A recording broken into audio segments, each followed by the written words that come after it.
အားလုံးမင်္ဂလာပါကျွန်တော်မော်တန်းနေပါဒါဒီနေ့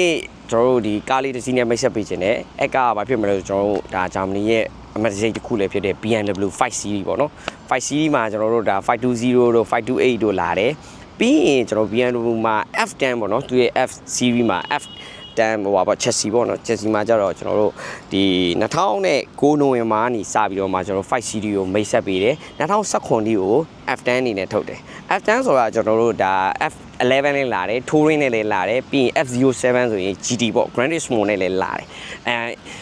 ဒီကောင်ကကျွန်တော်တို့ဒါပြောမယ်ဆိုရင်ဒါ engine ဆိုရင်လည်းကျွန်တော်တို့ 1.6 နဲ့လာတာရှိရယ် 2.0 လာတာရှိရယ်ကျွန်တော်တို့ 3.0 တွေလာတာရှိတယ်ကျွန်တော် V8 နဲ့ပေါ့နော်ကျွန်တော် M5D ဆိုရင် V8 နဲ့ကျန်းတာလည်းရှိရယ်အဲ့တော့ဒါအမျိုးကြီးလည်းကျွန်တော် Plate လေးလည်းရှိရောအဲ့တော့ဒါဒီကောင်နေဆိုရင်ကျွန်တော်အခုမိတ်ဆက်ပေးမှာတော့ဒါ 528i ပေါ့ကျွန်တော်2014 model ပါအဲ့တော့ကျွန်တော်တို့ဒီကားကကျွန်တော် 2.0 engine နဲ့လာတယ်ပြီးတော့ကျွန်တော်တို့ HP ပေါ့နော်သူရဲ့ ZF ZF ဟိုပါပေါ့ 8 speed ပေါ့နော် ZF gear box တွေနဲ့လည်း gear box တွေနဲ့တွဲဘက်ပေးထားတယ်အဲ့တော့ gear 8 channel ပေါ့ပြောမယ်ဆိုရင်တော့ကျွန်တော်ဒီဘက်မှာ LED highlight တွေပေးထားတယ်ကျွန်တော်ဒီ BMW adaptive ပေါ့နော်ကျွန်တော်တို့ fog light တွေနဲ့ပြီးရင်ကျွန်တော်တို့ဒီဘယ်လိုပြောရမလဲကျွန်တော် luxury grade လို့ပြောလို့ရပါမယ်ဒီကောင်မှာကျတော့ကျွန်တော်တို့ဒါပြောမယ်ဆိုရင်တစ်စီးလုံးအော်စင်းနဲ့လာတယ်တစ်စီးလုံးအော်စင်းနဲ့လာတယ်ပြီးရင်ဒါဒီမှာလဲကျွန်တော်ဒါ Yokohama တွေတော့ပြန်ထည့်တာတော့ရှိရပါတော့18လက်မှာနဲ့24548ရာ18ဒီကောင်ကကျွန်တော်တို့ဘာနဲ့တွားတူလဲဆိုတော့ကျွန်တော်တို့ဒီ3 series ကိုဘာလို့ဆိုရင်ကျွန်တော်တို့ဒါC segment တွေပေါ့နော်ကျွန်တော်တို့ဒီကောင်လေးဆိုရင်ဒီ segment FE ဟိုပါပေါ့ F ဟိုဘယ်လိုပြောမလဲကျွန်တော်တို့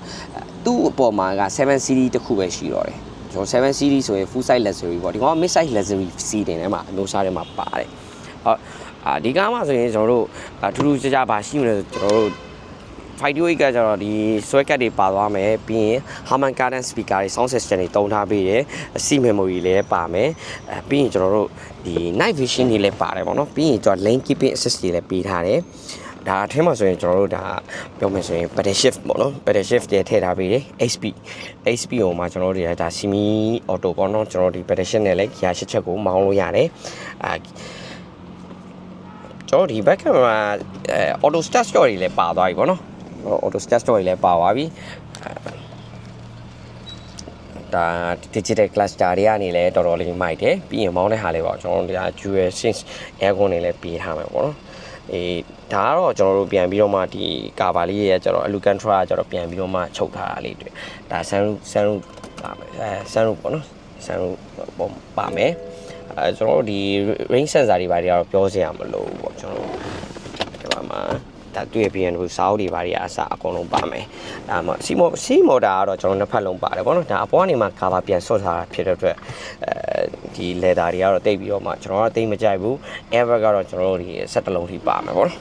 အဲ့တော့ဒါ gear box ကတော့ကျွန်တော်ဒီ ZF HP ပေါ့နော် ZFC gear box တွေတုံးထားပေးတယ်ကျွန်တော်ဒီမှာဒါ BMW တော့ပါတယ်ဟာအကုန်လုံးတော့တော်တော်များများပါပါတယ်ဒါ steering control တွေဒါသူ့ရဲ့ steering ကလည်းကျွန်တော်တို့ဒါလေးတယ်ဆိုပေမဲ့သူ့ရဲ့ BMW C မှာကလေးတဲ့ပုံစံပေးထားတာပေါ့နော်ကျွန်တော်တို့အခုကျွန်တော်နောက်ခန်းဒါသူ့တကားတွေဘာတွေကအစားကျွန်တော်တို့ဒါဆွဲကတ်တွေပါတယ်ပေါ့နော်ဒါတကားတွေပါဆိုတော့လေသူဆွဲကတ်တွေအကုန်လုံးပါတယ်ဒါအောက်ကတော့ skep ဆင်ထားတဲ့အတွက်နှိမ့်နေလို့ထင်ရတာပေါ့ကျွန်တော်အနောက်မှာဆိုလဲကျွန်တော်ဒီဆိုင်းရှိတ်တွေအကုန်လုံးပါတယ်ဒါနောက်မှာလဲကျွန်တော် aircon vent တွေကိုလဲကျွန်တော်တို့ဒါဒီဘက်မှာပေးထားတယ်ပေါ့နော်ဒါလက်တင်ကတော့မပါမဖြစ်ပေါ့ကျွန်တော်တို့နောက်ထိုင်ကုန်တွေမော်တာတွေတော့မပါဘူး7 series 5 series မှာပါတဲ့ဟာလည်းရှိလို့ဒါပေမဲ့7 series မှာတော့ကျွန်တော်နောက်ထိုင်ကုန်မော်တာပါတော့ grade ပြီးတယ်လို့ပြောလို့ရတာပေါ့ဗျာအနောက်မှာကျွန်တော်နောက်ဖုန်းကြည့်အောင်သူကဘာထူးခြားသွားမလဲဆိုရင်ကျွန်တော်နောက်ဖုန်း track လည်းမော်တာပါသွားတယ်ပေါ့နော်ဒါနောက်မှာတော့528ပေါ့တာယာကတော့လိုမယ်ကျွန်တော်တို့ဒါပြောမယ်ဆိုရင် spare တာယာမှာပါတဲ့အတွက်ဒါအရင်ပိုင်ရှင်ကဒီထဲမှာတော့ spare တာယာကိုဒီတိုင်းထည့်ထားတာပေါ့နော်အလွိုင်းကတော့မပေါက်တာယာဆိုင်တွေ့ရင်သူကဖြုတ်ပြီးတော့မှလဲလို့ရအောင်လို့ထည့်ထားပေးတာတွေ့ရတယ်ပေးက suspension ကတော့အရှိကတော့ဒီ MF နဲ့ကျွန်တော်နောက်မှာကျတော့ Martin-Link ပေါ့နော် Martin-Link suspension တွေတုံထားပေးရပြောမယ်ဆိုကျွန်တော်တို့ mid size luxury စီတင်ဖြစ်တဲ့အတွက်ကျွန်တော်တို့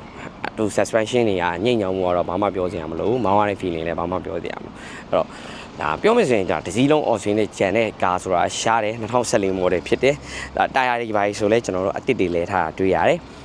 ဒါပိုင်ရှင်အရင်ပိုင်ရှင်ကတော်တော်လေးကိုဒီဒေသသက်တုံထားတာလေးတွေ့ရတယ်ပေါ့နော်အဲ့တော့ကျွန်တော်တို့အထဲမှာလည်းတွေ့ပြီးဆိုတော့အင်ဂျင်အကြောင်းပြောပြရအောင်အင်ဂျင်ကတော့ကျွန်တော်တို့ဒါလေးလုံးဘယ်လိုပြောမလဲလေးလုံးလို့ပဲပြောရမှာပေါ့နော်လုံးလို့ဆိုအဲ့တော့သူက N20 ကကျတော့ဟို1600cc နဲ့ပေါ့ဒါ 2.0 နဲ့လာတယ်သူကကျတော့ဒါ Twin Turbo နဲ့ပေါ့နော် 2.0 ကို Twin Turbo နဲ့လာတယ်ကျွန်တော်ဒီဘက်မှာဒီ M5 F10 မှာ F10 series မှာကျွန်တော် M5 နဲ့လာတယ် M5 ကဘယ်လောက်ထိကျန်တော့ V8 ကို horsepower 900ကျော်ထိထွက်တယ်ဒီကောင်တော့245 HP ပဲထွက်တယ်ဒီဟာတော့မှတော်တော်မောင်းလို့ကောင်းတယ်ကျွန်တော်တို့ဒီ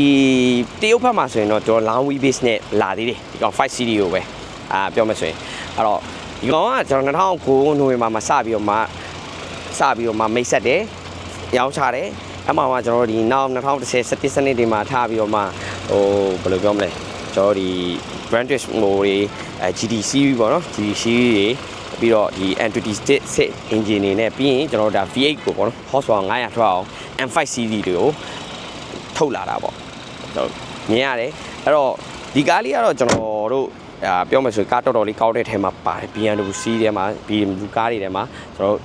တော်တော်လေးကောင်းတဲ့ထဲမှာပါသေးရပေါ့နော်အဲ့တော့ကျွန်တော်ဒီကားလေးကတော့လိုချင်တယ်ဆိုရင်ကျွန်တော်တို့ဒါကျွန်တော်ရှိုးတော့မှလာပြီးတော့မှကြည့်လို့ရပါတယ်ကျွန်တော်တို့ဒါအလဲထက်နဲ့ပဲဖြစ်ဖြစ်ငွေစင်ပဲဖြစ်ဖြစ်အရေးချနဲ့ပဲဖြစ်ဖြစ်လာရောက်ဝယ်လို့ရပါတယ်ဒီကားနဲ့ပတ်သက်လို့အသေးသေးသိချင်တာရှိရင်လည်းကျွန်တော်ဆက်သွယ်လို့ရပါတယ်ကျေးဇူးများတင်ပါတယ်